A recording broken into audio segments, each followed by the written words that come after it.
Hi hello everyone, welcome back to my channel. పెళ్ళి కాకముందు అయితే ఒక జంట అంటే ప్రేమించుకున్నవారు కావచ్చు, లేదంటే పెళ్ళి సెటిల్ అయినా కూడా పార్ట్నర్స్తో చాలా ఎంజాయ్డ్గా ఉండి చాలా విషయాలు మాట్లాడుతూ అసలు రోజంతా ఫోన్లోనే గడుపుతూ ఎన్ని మాట్లాడినా ఇంకా మాటలు వస్తూనే ఉంటాయి.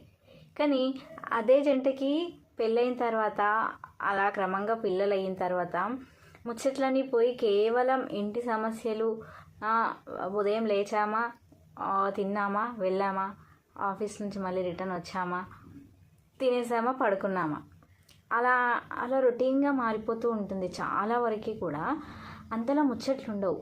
ఎందుకని? అప్పట్లో ఉన్న ప్రేమ రాను రాను ఇలా తగ్గిపోతుందా అంటే ప్రేమగానే ఉంటారు, కానీ మాట్లాడుకోవడానికి మాటలు ఉండవు. ఎందుకు అంటే మొత్తం అప్పుడే మాట్లాడేసామన్న భావన ఉంటుందో ఏంటో మరి నాకు తెలీదు.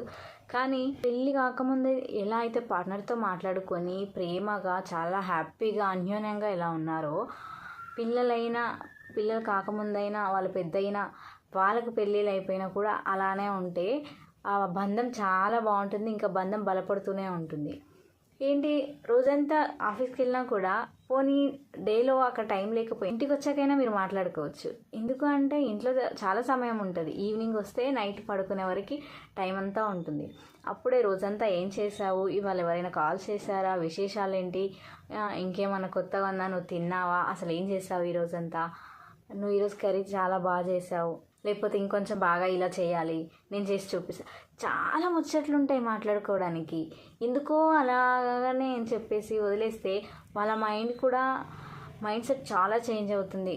రొటీన్ అయిపోయింది, లైఫ్లో కిక్ అనేదే లేదు అన్నట్టుగా మారిపోతుంటుంది. లేసాము, వండాము, పెట్టాము, వెళ్ళిపోయారు, వచ్చారు, తిన్నాం, పడుకున్నాం, అంతవరకే ఉంటుంది తప్ప అంటే బోరింగ్ లైఫ్ అని చెప్పొచ్చు. అలా కాకుండా ఇంకా కొత్త కొత్త విషయాలు కూడా అప్పుడు మాట్లాడుకున్న దానికన్నా ఇప్పుడు మన పక్కన ఉన్నారు కాబట్టి ఇంకా ఎక్కువగా ఉండాలి కదా. ప్రేమ మాటలు అవే బలాన్ని ఇస్తాయి ఇద్దరి మధ్య అన్యోన్యాన్ని పెంచడానికి. అలా ఉంటేనే పిల్లలు కూడా చూసి మా అమ్మ నాన్న చాలా ప్రేమగా ఉంటారు, మా నాన్న మా అమ్మని చాలా ప్రేమగా చూసుకుంటాడని చెప్పేసి అమ్మ నాన్నని చాలా ప్రేమగా చూసుకుంటుంది.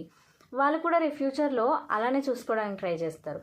మనం ఈరోజు చేసేది వాళ్ళు రేపు చేస్తారు కదా.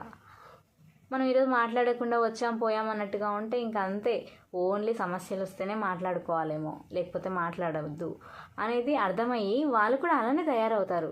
సమస్యలు పిల్లల కోసం అని చెప్పేసి కేవలం స్కూల్స్ ఫీజులు ఏవైతే కట్టాలో, ఏమున్నాయి ఏంటి, ఓన్లీ ఇవే కావు, ప్రేమగా మాట్లాడుకోవాల్సిన ముచ్చట్లు అస్సలు లైఫ్లో ఆగిపోకూడదు అనేది నా ఉద్దేశం. Thank you so much. Subscribe to my channel.